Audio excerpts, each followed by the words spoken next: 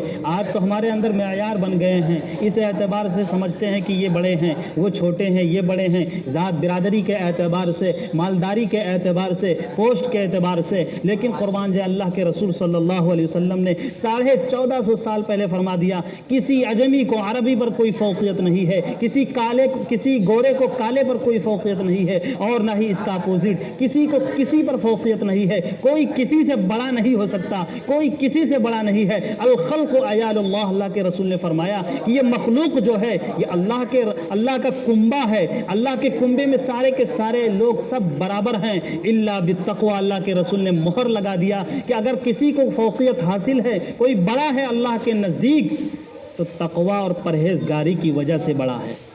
جس کے اندر تقوی ہے، جس کے اندر پرہیزگاری ہے، نیکی ہے، وہ اللہ کے نزدیک بڑا ہے. اللہ کے رسول صلی اللہ علیہ وسلم کی اسی درس انسانیت کا اثر تھا صحابہ کرام میں کہ ایک جنگ میں العطش کی صدا سنائی دی، پیاس لگی ہے، پانی پلاؤ. موت قریب ہے اور زمین پر لاش پڑی ہوئی ہے، بالکل کہ اب گئی جان تب گئی جان، بالکل مرنے کا وقت قریب ہے. اور ایک صحابی پانی مانگ رہے ہیں اس عالم میں. ایک صاحب پانی پلانے کے لیے پانی لے جاتے ہیں، لیکن کیا ایک دوسرے کا اتنا جذبہ ایثار ان کے اندر بھر گیا تھا صحابہ کرام میں اللہ کے رسول کی تربیت کے نتیجے میں کہ پانی مانگ رہے ہیں وہ مرنے سے پہلے. دوسرے صحابی لے کر کے جاتے ہیں پانی پلانے کے لیے. اتفاق سے اس کے بغل میں ایک صاحب اور وہ بھی ان کا یہی حال تھا، وہ بھی جنگ کی حالت میں، وہ بھی گرے ہوئے تھے، وہ بھی پانی مانگنے لگے، العطش کہنے لگے. وہ فوراً وہ صحابی جو پانی مانگے تھے سب سے پہلے، وہ اپنے بھائی کو اس طرح سے قربان کرتے ہیں اپنے اوپر کہ ہمیں مت پانی پلاؤ، پہلے میرے بھائی کو جا کر کے پانی پلاؤ، وہ پانی مانگ رہا ہے. ایسے ہی تیسرے صاحب انہوں نے پانی کی آواز لگائی اور جب وہاں تک پہنچے تو ان کی جان نکل چکی تھی. جب دوسرے پلٹ کر کے پہلے والے کے پاس آئے تو ان کی بھی جان نکل چکی تھی. یہ ایک جذبہ اللہ کے رسول صلی اللہ علیہ وسلم نے صحابہ کرام کے اندر بھر دیا تھا کہ جان جا رہی ہے، پانی مانگ رہے ہیں، لیکن اس عالم میں بھی کوئی اگر دوسرا پانی مانگنے لگا تو اپنے پانی کو قربان کر کے وہ کہنے لگے کہ ان کو پانی پلاؤ، پہلے ان کو پانی پلاؤ، اور اس طرح سے بغیر پانی پیے اس دنیا سے چلے گئے. اللہ کے رسول صلی اللہ علیہ وسلم نے ایک احترام کا یہ سبق دیا، زندگی کا ایک اہم جو ہے اللہ کے رسول کا جز ہے احترام انسانیت. یہی وجہ ہے کہ حضرت ابو ذر غفاری رضی اللہ تعالیٰ عنہ کا یہ واقعہ ہے. حضرت ابو ذر غفاری رضی اللہ تعالیٰ عنہ، ان کا ایک غلام تھا. اتفاق سے اس غلام سے کوئی غلطی ہو گئی. حضرت ابو ذر غفاری رضی اللہ تعالیٰ عنہ نے اس کو کچھ برا بھلا کہہ دیا، اور یہ خبر اللہ کے رسول کے بارگاہ میں دربار میں پہنچ گئی.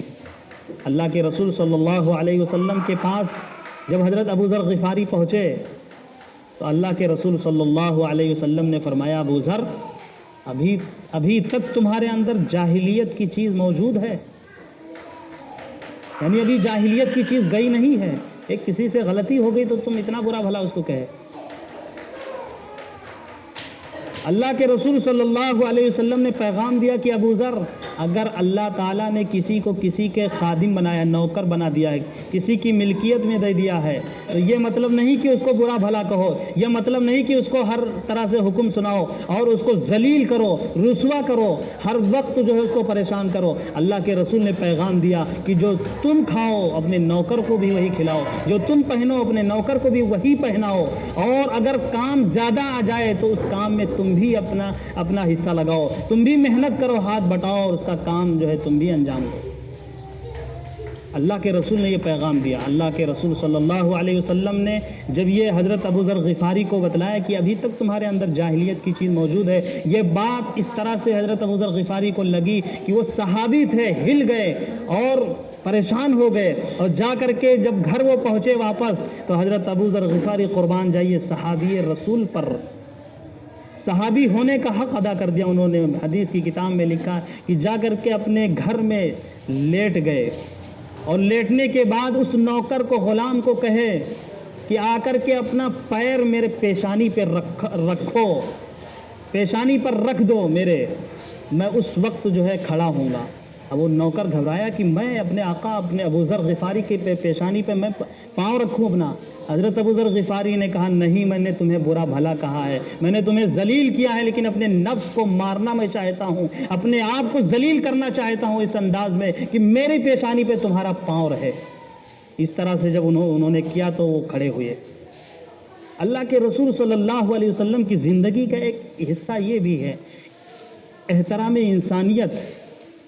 یہ چیزیں جو ہے ہمیں ضرورت ہے کہ اپنے اندر لائیں اور اس کو ہائی لائٹ کریں، اس کو پھیلائیں، لوگوں کو بتلائیں. یہ اظہار محبت ہے. عشق رسول کا اظہار اس انداز میں ہمارا ہونا چاہیے. اللہ تبارک و تعالی